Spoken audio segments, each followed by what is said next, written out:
जी, कहाँ लिखा कि वो प्रोस्टिट्यूशन में इन्वॉल्व है? मतलब ये उनका हमको जो हमारी वाइफ ने कहा था। भाई साहब, आप एलिगेशन लगा रहे हो, जरा अच्छे से लगा लो। जी और उसके बाद फिर अभी तो आपकी पिटीशन में इतने एलिगेशन आपने लगाए हैं जी। कि वो कौन बचा रहा है मैं नहीं जानता। नहीं सर, ये मैंने इसमें लिखा है कि आपने कहाँ लिखा है कि आपकी mother in law is involve in prostitution which you just alleged? Sir sorry sir. What sorry sir? You are assassinating the character of a lady and you are saying sorry?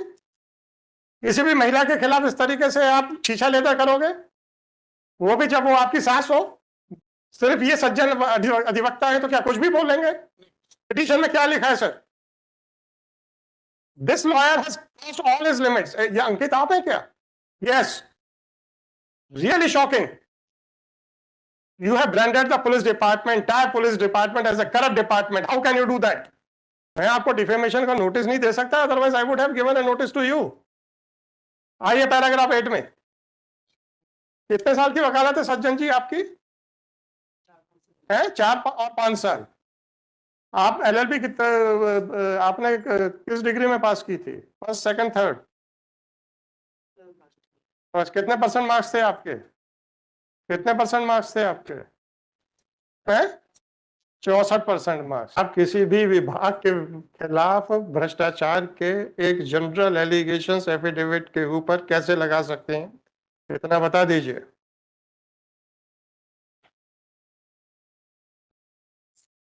और अभी तो आपने अपनी सास के खिलाफ भी आरोप लगाए कि that she is involve in prostitution. अब उस पर भी आने वाला हूं मैं। क्या एक्चुअली वकालत का लाइसेंस मिल जाने से आप क्या, you are above the law, you can do anything? How can you brand a department as a corrupt department? Mister Ankit, आप खुद ही खड़े हैं, हमने नहीं बुलाया था। एक्सप्लेन कीजिए, आपका एफिडेविट है, आपके खिलाफ आरोप लगा हुआ है, आप आरोपी हैं, आपका इन्वेस्टिगेशन में हस्तक्षेप करने का क्या अधिकार है, पहले ये बताइए। आपको कानून नहीं समझ में आता तो सीधा सा बोल दीजिए मुझे नहीं समझ में आता, कॉस्ट तो लगाऊंगा मैं इस पे से। ये मजाक मत बनाइएगा। और अभी आपके वकील साहब ने कहा कि that your mother in law is involve in prostitution. Sir मेरी पत्नी ने फोन पे सर मुझे बताया। आपकी पत्नी ने फोन पे बताया था? पेश कीजिएगा प्रोसिक्यूशन इसका भी। अब आप 4 महीने हुए नहीं जुमा जुमा शादी को और इस तरीके से लांछन लगाने पे उतर आए आप। और पिटीशन में एफिडेविट पे आपने एक डिपार्टमेंट को भ्रष्ट घोषित कर दिया है। सर पता है तो बोलिए, नहीं पता है तो बोल दीजिए हमें नहीं पता। समय मत बर्बाद कीजिए। सर मैं शिकायत करता था इसमें सर। है। सर शिकायत करता है? आप एफआईआर क्वेश कराने आए ना, कोई नोटिस आया उसको क्वेश सर पास करना नहीं आया सर। किस शिकायत बात के लिए आए? सर सर पुलिस की इलीगल एक्टिविटी के लिए सर। कौन सी इलीगल एक्टिविटी? कौन सी इलीगल एक्टिविटी? इसमें सर हमारी जांच में सर ये पाया गया सर कि तो क्या होगा? उसने कहा था मैं 12वीं पास हूँ फर्स्ट क्लास और आप वो निकली 10वीं पास। जी सर। क्या होगा सर इसमें? अपराध बनेगा क्या? क्या बात कर रहे हो और आप यहाँ खड़े होके? कौन सा अपराध बनेगा सर?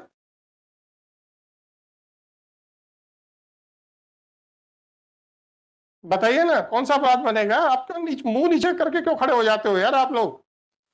पिटीशन फाइल करने तक पूरे जोश रहता है, पिटीशन फाइल होने के बाद मुंह नीचे खड़े होकर करके खड़े हो जाते हो।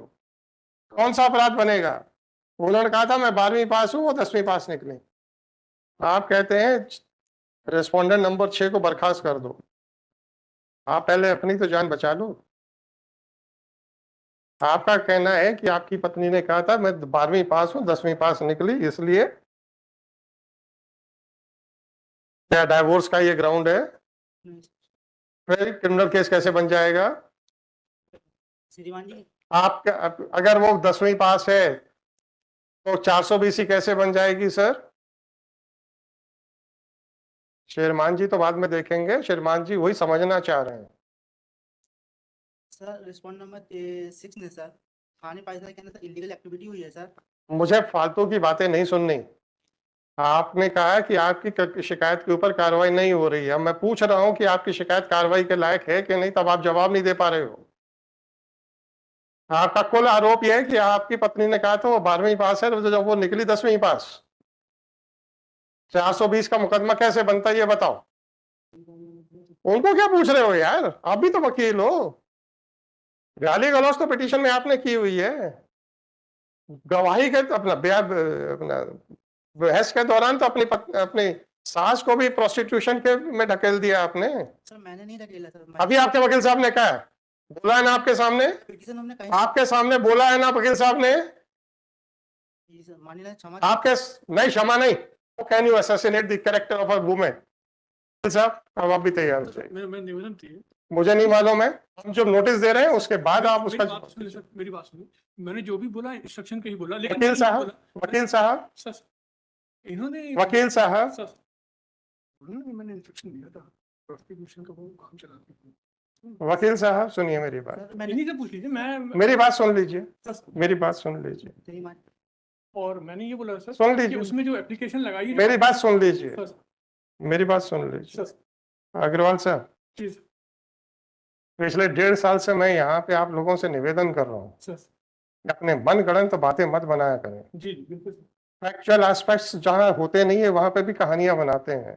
और मैं बार बार कह रहा था कि अगर पक्षकार ने आपसे मुंह मोड़ लिया, सर, आपको कंटेम्प्ट के नोटिस से कौन बचाएगा? ये सुन लीजिए, सुन लीजिए, सर, मैं बोल रहा हूँ कि नहीं बोल रहा हूँ। जी जी अभी परसों नरसों भी एक सज्जन को बोला है, सर। राइट? अब आपके सामने है। अब धड़कन आपकी बढ़ गई, नहीं सर, सुनिए। नहीं बढ़ी? नहीं सर, फिर क्यों घबरा रहे हो आप? नहीं वैसा नहीं सर। सुन लीजिए, जी जब आप लोग बिना इंस्ट्रक्शन पे अपने मन से झूठ बोलते हैं यहाँ पे, और पक्षकार जब आपसे किनारा कर लेता है तो आपको कौन बचाएगा? और आपके सामने आपका पक्षकार आपसे किनारा कर रहा है। माननीय न्यायालय मैंने माननीय न्यायालय नहीं, आप ही आपने कहा कि आपके इंस्ट्रक्शंस के बगैर बोला। मैंने बोला था मैंने आपने इंस्ट्रक्शंस दिए थे। मैंने इंस्ट्रक्शन ये दिए थे कि जो एप्लीकेशन में लिखा है सर, मैंने वो बताए थे, शायद समझने में भूल हो गई होगी सर। उनके समझने में भूल हो गई और लाइव टेलीकास्ट में महिला का कैरेक्टर असैसिनेशन किया जा रहा है। और आपने जो उनको बताया वो उनकी बहस करने के बाद है। जब मैंने पूछा कहां लिखा है पिटीशन में, उन्होंने अपने मन से बोला था, उस समय मैंने नहीं कहा था। माननीय हमने पिटीशन में कहीं भी ये नहीं लिखा कि हम यार सुनो, इसकी पूरी रिकॉर्डिंग निकाल लेना, पूरी प्रोसीडिंग्स की। साहब क्या पूछा है पहले वो बताओ। Now I will deal with each and every aspect. Now be ready for the consequences also. How can you assassinate the character of a woman?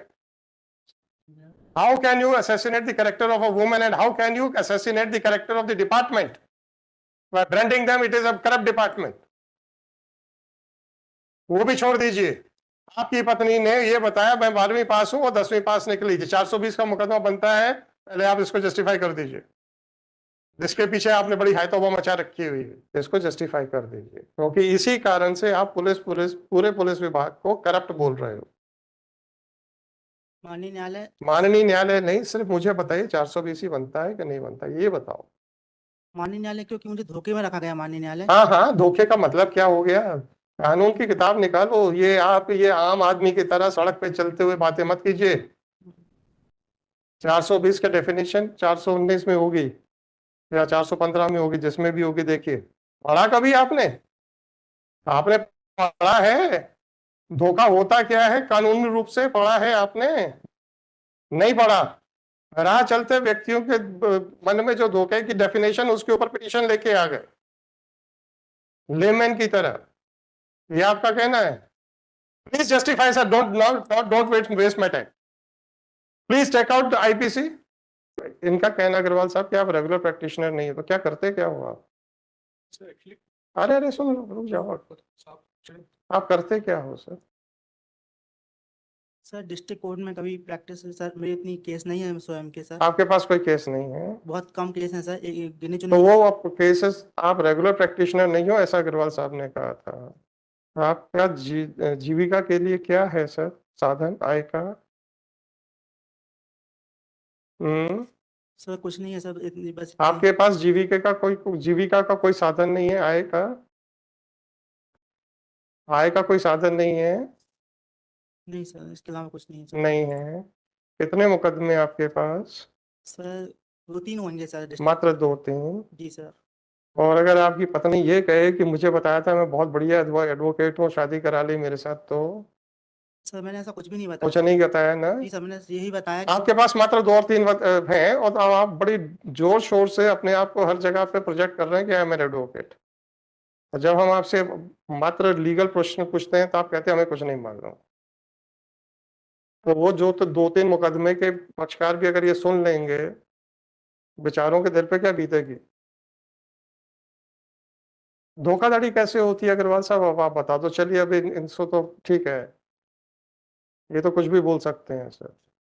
अगर आप मुझे परमिशन करें मैं कुछ बोल दूं हाँ बताएं ना सर। सर एक्चुअली ये केस सोच के रखिएगा सर, ये अगर डिसोन कर गए तो अब तो मैं नोटिस पकड़ा ही दूंगा। बिल्कुल सर, अब तो मैं नोटिस पकड़ा ही दूंगा। एक्चुअली इस केस का जो ग्रीवियंस ये था कि जो 149 जो पेज है सर, उसमें जो इनकी जो कंप्लेंट है इनके खिलाफ 420 का एक मैंने शिकायत करी, उसकी जांच की जाए और आगे की कार्रवाई की जाए। तो जो पेज 149 पे जो कागज लगा है सर, तो उसमें जो थाना प्रभारी साहब हैं उन्होंने ये लिखा कि जांच पे कोई अपराध घटित होना नहीं पाएगा। मैंने आप ही से तो पूछ रहा हूँ, जी पूछ तो रहा हूँ, आप ही बता दो। आपने उस जांच अधिकारी को भ्रष्ट बोला है, एक्चुअली उसको नौकरी से निकाल देने तक क्या आपने रिलीफ मांगी है? अब इनका जो ग्रीवांस अरे उनका ग्रीवेंस कुछ भी होगा, इस लेटर के माध्यम से जो कुछ भी होगा। आप मुझे कानून बताइए जो मैं आपसे पूछ रहा हूँ। आपने खुद एडमिट किया कि सेक्शन 5 से कोई हिट नहीं होता है। सेक्शन 10 में चूंकि 5 से हिट नहीं होता, 10 और 11 में आता नहीं है। चाइल्ड मैरिज है नहीं, चाइल्ड मैरिज राइट? अब आप दूसरा ये बताइए कि आप सेक्शन 13 में आते नहीं हैं, तो मैरिज रिलेटेड और कौन से प्रोविजन है सर? हिंदू मैरिज एक्ट ही तो है, इसी से भी आप कवर्ड नहीं है। और उस जांच अधिकारी को नौकरी से निकाल दिया जाए कि रिलीफ लेके आए हो, ये कहते हुए कि पुलिस विभाग भ्रष्ट है और वरिष्ठ अधिकारियों को कनिष्ठ अधिकारियों के खिलाफ कार्रवाई करने में बहुत डर लगता है। तो वरिष्ठ अधिकारियों पे भी आरोप लगाए हैं, कनिष्ठ पे भी लगाए हैं, एक को तो नौकरी से निकाल देना है। और बता दो कैसे निकाल देना है सर, वही तो पूछ रहा हूँ। अब ये जो शिकायत हुई है सर, इसमें एक बात और आई थी कि जिस तारीख को 498 का नोटिस इनको मिला था और जब ये थाने में इनका कहना हमें 498 से कोई डर नहीं लगता। जी सर, हम 498 की बात क्यों करें सर? कैरेक्टर असैसिनेशन तक पहुंच गए, एक्चुअली इसमें डिपार्टमेंट के कैरेक्टर असैसिनेशन, रेपुटेशन असैसिनेशन तक पहुंच गए, और जब पूछा कि अपराध बता दो तो चुप हो गए। अब उनका इनका ये कहना है सर कि उस तारीख को थाने में कुछ ऐसी मिस्टर 498A के बारे में कोई पिटीशन नहीं है, 498 की बात नहीं तो कर बस फिर शांति रखिए। आप अपनी पिटीशन तक कन्फाइन कीजिए, जिस कारण से आपने पूरे पुलिस विभाग को भ्रष्ट बोला है, वरिष्ठ अधिकारियों को नाकाबिलियत बोला है, एक जांच अधिकारी को नौकरी से निकाल देने के लिए रिलीफ मांगी है, ये कहते हुए कि 149 के ऊपर कहा गया है कि कोई अपराध नहीं बनता है। तो मैं वही तो इतनी देर से पूछ रहा हूँ, कौन सा बनता, बता दो सर। एक तो ये पिटीशन जाएगी with cost and with liberty to his mother-in-law as well as the police department to file a case for defamation if they so desire. माफी चाहूंगा नहीं नहीं सॉरी, ये मेरी मेरी अब आप मुझे बताइए मेरे खिलाफ कुछ लिखा है क्या जो मैं आपको माफ करूं? नहीं सर, नहीं लिखा ना।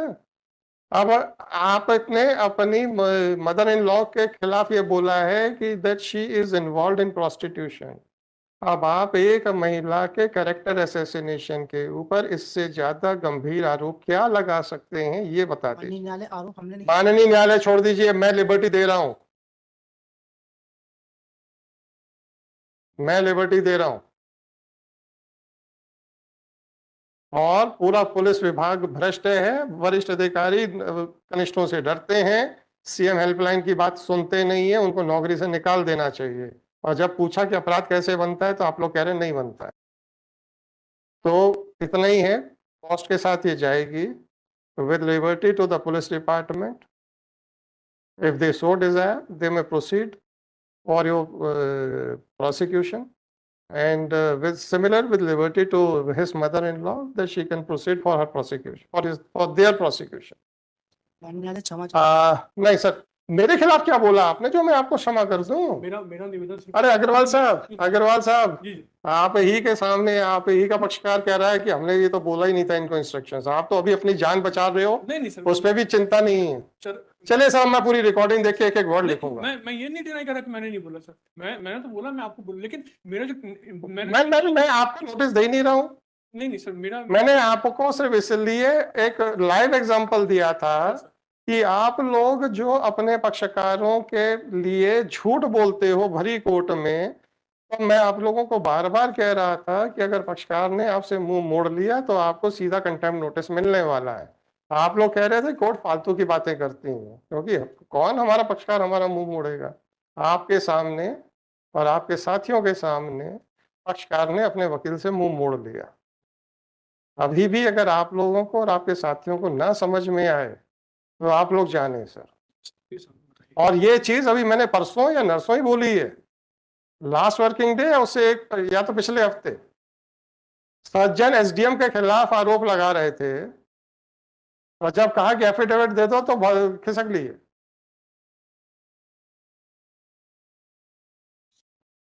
मैं आप लोग अभी भी आप लोगों को नहीं समझ में आया, ना समझे सर। भैया इसकी पूरी रिकॉर्डिंग दो, मैं एक एक वर्ड लिखूंगा इसमें। चलो, मैं माफी चाहूंगा, और इसकी आई डोंट नो, इनके लिए मैं ये बोलना चाहूंगा सर, एक्चुअली 7831 मैंने इनको बहुत मौका दे दिया है सर, आपको भी मौका दे दिया है।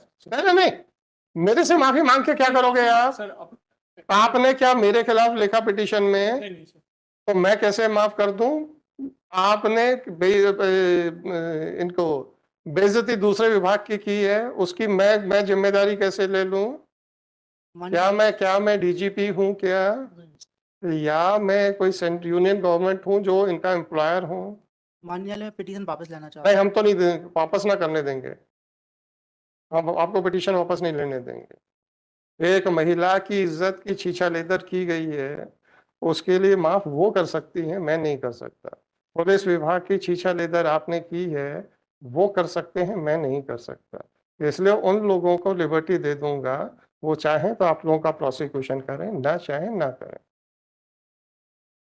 7831/2024। सर मेरी बात, हाँ सर। मेरी बात सर, वो जो प्रोस्टिट्यूशन की बात की थी सर, जो मैंने की थी सर, अगर आप चाहते हो, जी, आपके सामने है, पूरा रिकॉर्डेड है, नहीं मैं पूरा रिकॉर्डेड है कि इन्होंने आपको परमिशन नहीं, इंस्ट्रक्शंस नहीं दिए थे। पूरा रिकॉर्डेड है कि पूरी पिटीशन में ऐसा कोई एलिगेशन नहीं है।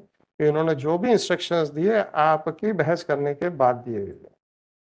आपने शुरुआत की थी। मान्यालय एलिगेशन ऐसा नहीं, महिला ने मुझसे नहीं, मुझे कुछ नहीं चाहिए, मत बोलिए अब। नहीं साहब, ये पूछ रहे हैं कि क्या नहीं, मैं आप कुछ नहीं बोल रहा, please allow me to dictate the order पर इन्होंने जो बोला तो whatever it may be. चलो अब आपको भी नोटिस देता हूँ नहीं सर, सर, निकाल लो, सर, रिकॉर्डिंग निकाल लो। चलो सर, मैं माफी चाहूंगा, मैं माफी आप चाहूंगा, लोग सुधरने को तैयार नहीं हो। मैं ऐसी कभी गलती करता नहीं हूँ सर, मैं कभी जब मैं आप लोगों को पिछले 1.5 साल से लगातार बोल रहा हूं कि पक्षकार के लिए बिना किसी फाउंडेशन के आप लोग फैक्चुअल एस्पेक्ट पे झूठ बोलते हो, और अगर आपका पक्षकार आपसे मुकर गया तो आपको कौन बचाएगा? आप लोगों को समझ में नहीं आया। आज मैं आप लोगों को हाईलाइट आपके सामने लाइव एग्जांपल दे दिया कि आपने कुछ बोला और आपके पक्षकार ने आपसे मुंह मोड़ लिया। अभी भी आप लोगों को समझ में नहीं आ रहा है कि आप लोग कितना बड़ी आग से खेल रहे हो। No, I learned a lesson. Listen. Today, मैं 1.5 साल से बोल रहा हूँ। today I learned a lesson. That is the difficulty. When you people find yourself in a difficulty, then only you learn the lesson. नहीं सर, लेकिन ऐसा मेरे साथ मैंने ऐसा कभी ना, मैं आपकी बात नहीं कर रहा हूँ। When I am saying for the last 1.5 year, कि साहब अपने पक्षकार के लिए कोई तथ्यात्मक बात गलत मत बोलिए, झूठ मत बोलिए जिसके लिए उसका एफिडेविट नहीं है, क्योंकि अगर उसने आपसे मुंह मोड़ लिया तो आपको गलत बयानी में आप तकलीफ में आ जाओगे। आप लोग नहीं सुधर रहे हो। अब आपका लाइव एग्जांपल आपके सामने आ गया है। अब आप ये बताइए अग्रवाल साहब, are you not feeling bad because he took a somersault के साहब मैंने तो ऐसा ना तो एफिडेविट में दिया ना ऐसा किया। मैं 1.5 साल से यहाँ पे आप लोगों की सुरक्षा के लिए बोलता रहा, आप लोगों ने मजाक बना के रखा हुआ था उसका। Don't you think that assassinating the character of a lady can be allowed in such a casual manner? आपको मुंह कहां बंद रखना है ये आपको समझ में नहीं आता क्या? कुछ भी बोलेंगे। Can it be a defense? What was the bona fide belief to rely on that she is involved in such type of activities? नहीं समझ में आता तो मैं क्या करूं?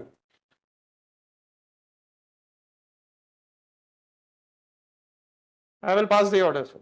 I will keep it, please remember, you know. Sir तकलीफ इस बात की है कि 1.5 साल तक आप लोगों ने कुछ नहीं किया, उल्टा मजाक बनाया और कॉरिडोर में हंगामा मचाया। मैंने अपना पूरा आपकी बात नहीं कर रहा हूं सर। नहीं सर, पर मैंने इतना चले एक जन ने तो लेसन सीखा। जब आप लोगों से बोला गया कि आप लोग अपने फैक्चुअल एस्पेक्ट्स को वहीं तक कन्फाइन रखिए जो कि एफिडेविट पे हैं, आप लोगों ने कॉरिडोर में हंगामे खड़े किए कि नहीं किए सर? और आज ये बताइए एज ए लॉयर, जब आप एक डोलड्रम्स में आ गए हैं, तो whether my suggestion was correct और not, petition will be dismissed with heavy cost with liberty to both the department as well as his mother-in-law to take action if they so desire.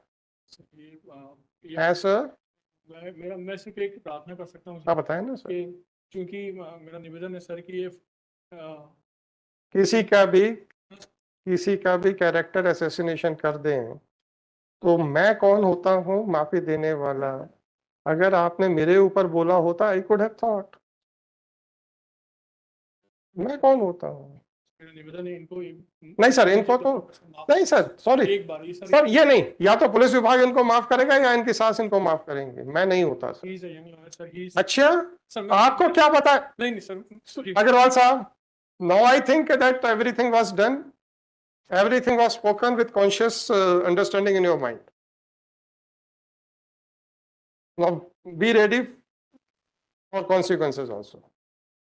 अगर आपको खुद बचने पे भी प्रसन्नता नहीं है मैं ठीक है, now be ready for consequences. नहीं सर, मैं be ready for consequences. माननीय न्यायालय बिना में इसलिए असर हो गया। I will pass the order. निवेदन माननीय न्यायालय I will pass the order. I will not allow you to withdraw it. आपका कुल कहना था कि 149 में जो फाइंडिंग है वो हमारे ऊपर कोई कार्रवाई नहीं, हमारे साथ हमारे लिए कोई कार्रवाई नहीं कर रहे हैं, इसलिए अधिकारी को नौकरी से निकाल दिया जाए। वरिष्ठ अधिकारी सब डरपोक है, पूरा तंत्र भ्रष्ट है, ये आपके आरोप हैं पिटीशन में, मैं नहीं कह रहा हूँ। मैं अभी नया अधिवक्ता हूँ माननीय न्यायालय। क्या है? नया अधिवक्ता हूँ माननीय न्यायालय। नहीं, अधिवक्ता से मतलब नहीं है मुझे किसी आरोप, क्यों अपराध करने का क्या क्या नया और पुराने से क्या मतलब होता है? माननीय पहली गलती समझ के माफ कर दीजिए। नहीं गलती नहीं सर, कोई एक आदमी मर्डर कर दिया, क्या ये उसके लिए डिफेंस है कि मैंने पहला मर्डर किया है इसलिए मुझे माफ कर दो? एक आदमी कोई चोरी कर दे तो ये कह सकता है कि मेरा पहले चोरी है इसलिए माफ कर दो? माननीय न्यायालय मैंने कलेक्टर पे mister sir, I have already close the order. लो यार यहीं पे लिखाते हैं। No I don't want any interference, otherwise be ready for contempt notices. 7831/2024 Shri Vivek Agrawal, counsel for the petition. Shri Vivek Agrawal with Shri Ankit Singh Chauhan, applicant number 3. Shri Mohan Sosarkar, counsel for the respondent state. This petition under Article 226 of Constitution of India has been filed, seeking the following relief.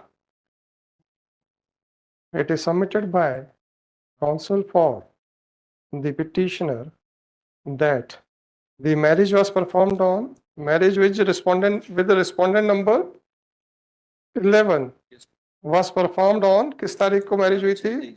11/6/23 Solicitor. At the time of marriage, an information was given to the petitioner number 3 that the respondent number 11 has passed class 12th examination, but later on it was found that she has passed only class 10th. Accordingly, the petitioner number 3 made a complaint on different forums alleging that marriage was performed by keeping him in dark and playing fraud on him. Even Nephilista. On 14/1/2024, the SHO Mahila Thana Katni gave a finding that the applicant number 3 has given a statement that he is an practicing advocate and his marriage was performed with respondent number 11 on 11/6/23 as per Hindu rites and rituals. After the marriage, she is pressurizing him to reside separately. She is also insisting that he should reside separately from his parents or should reside in Jabalpur or Katni.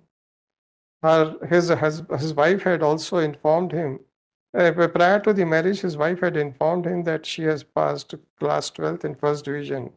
Whereas after the marriage, he came to know that she has studied up to class 10th, and accordingly, it is the case of the applicant number 3 that the marriage was performed by giving false information about the educational qualification. On the contrary, it is further mentioned in the said report that the statements of the in-laws of the applicant number 3 were also recorded, including the respondent number 11, who has stated that her in-laws are harassing her on trivial issues, and on that ground, she is residing in her parental home. Although the respondent number 11 wants to reside with her husband, bracket may respond applicant number 3, but the applicant number 3 does not wish to keep the respondent number 11 with him. After considering the aforesaid aspects, the SHO came to a conclusion that the applicant number 3 and the respondent number 11 are husband and wife, but the applicant number 3 does not wish to keep his wife with him, whereas the respondent number 11 wants to reside with her husband. Full stop. The applicant number 3 has made a complaint against his wife and in-laws, and on due verification, no offense is made out. Full stop.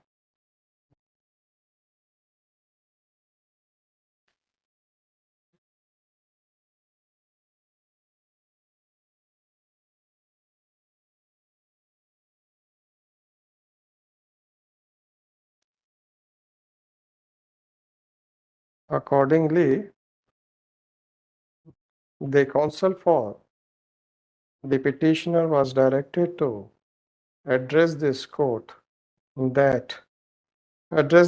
as to whether the allegations made by the applicants against the respondent number 11 would make out an offense under section 420 of IPC or not. Follow system. During the course of arguments मैं सब उस part को थोड़ा सा दोबारा देखूंगा कि वो कैरेक्टर असैसिनेशन के लिए क्या बोला गया था. During the course of arguments, it was also submitted by the counsel for the applicants that the mother-in-law of the applicant number 3 is involved in so and so.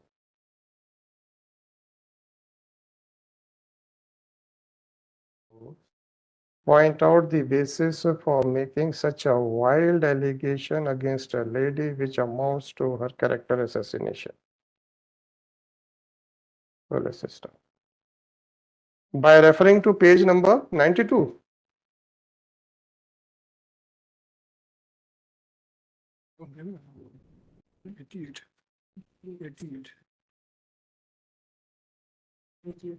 कौन सा था सर?